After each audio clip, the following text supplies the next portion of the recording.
Hey, everybody, welcome to sunny Edinburgh.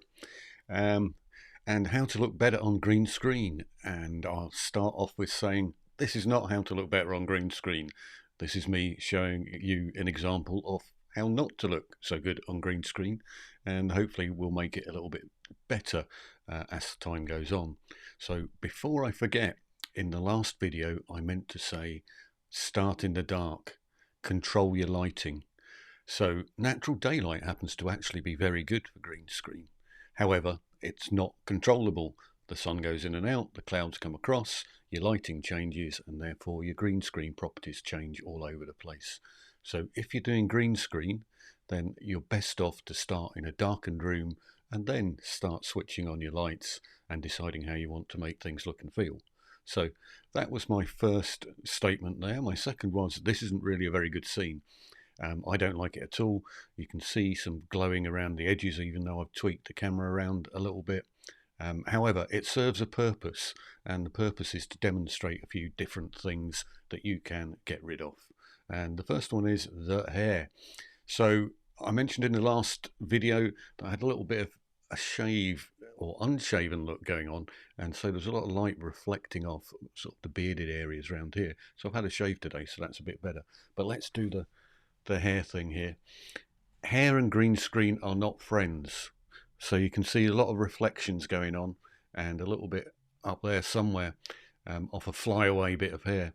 If you've got that sort of flyaway hair, and mine's fairly short at the moment, but when it's longer, it's really terrible, then you can do a couple of things. You can either tie your hair back or use some hair care product, whatever they want to call it, gel or gum or grease or whatever, or you can just stick a hat on. And I never can get it straight once I'm looking in the mirror.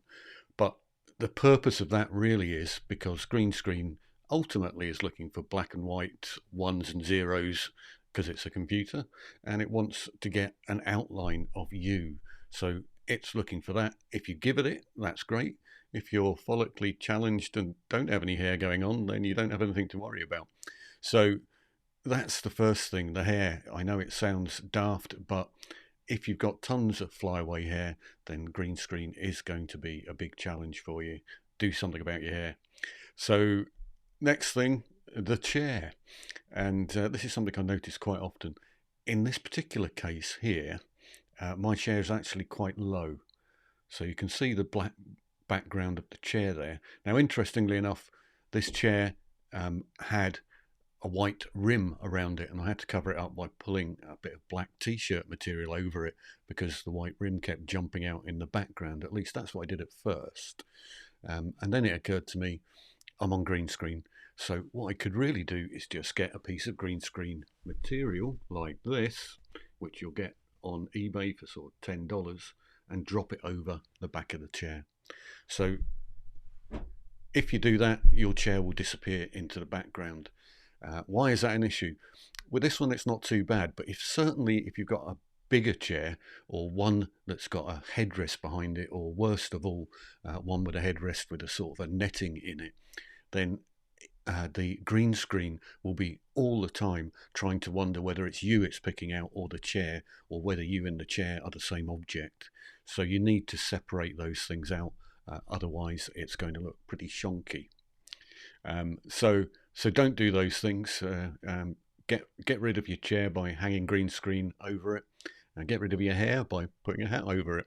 And the next is kind of what to wear. But before I go to what to wear, what I'm going to do is just show you something with this particular image, which I don't like because I don't like the solid colour in the background. However, if I come over to my camera settings and set myself to black and white, it actually looks quite good. And I've found if you do that with various different solid colour backgrounds, the black and white look can be quite a good one. And it's probably the most forgiving of the lot. So if you've got a black and white green screen image, you'll get away with all sorts of things with your lighting because it's simplifying the whole process, I guess. So black and white can look quite good against a coloured background. So I'll probably do that. I think I've got one coming up called Super Background, so I'll probably talk about that some more. But just a little tip for you, if you want to do black and white, this might work. And also, to some degree, if you're showing something on the screen, then perhaps you don't want to be so center stage, and so you can be a little bit more in the background with black and white and having the slide, in this case, showing up a bit brighter. So let's have a look at another scene where I'm talking about what to wear as well. So here's me against a flashy looking backdrop. Now, you already know that I don't particularly like this type of look and feel at all, because it's so false, it's ridiculous. But what I can do to help it out a little bit is put a bit of blur in the background, and that makes it look slightly better. But the purpose of this particular slide actually was to talk about what to wear as well. So with me in black on this scene, and the scene largely being dark, it's just like the outline of my head, and it looks pretty awful. At least I think it does anyway. So what could I do? Well, I guess what I could easily do is just change the actual clothing that I was wearing. So let's have a look at Mini Me. So if I had something that was more like this, and some of the colours going on in the background on green screen, it would look way better than what I have got going on here at the moment. So another tip on what to wear: think about the colouring of what you're wearing and try and blend it with the background, because at the moment that's not working for me at all. Now, the alternative to blending from the background is standing out from the background, so you might want to do that.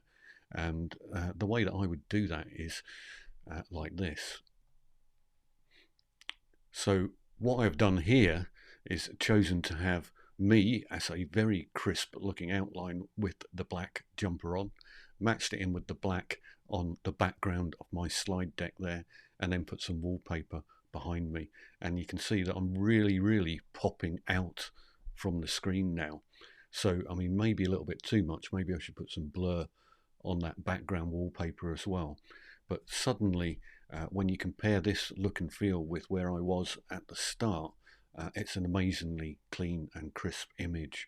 So that's kind of where I wanted to get to today. The other thing I was going to mention in terms of what to wear is that if you're wearing something that's a little bit shiny, so for instance, I've got a linen jacket I sometimes wear, I've noticed that the light can really reflect and bounce off of something like that. So softer clothing seems to, in my opinion, I'm not sure, but it seems to absorb some light as well. So you get less reflections of softer clothing. So in terms of green screen, you might want to go down that route, but obviously don't go down the route of a fluffy jumper, and definitely don't go down the route of a green fluffy jumper. You'll be disappearing into the background. So talking of disappearing into the background, I'm going to disappear into the background now and go and do hopefully another couple of videos. They're all in sequence, so watch the first green screen one and keep on going. See you later. Bye from Edinburgh. Cheerio.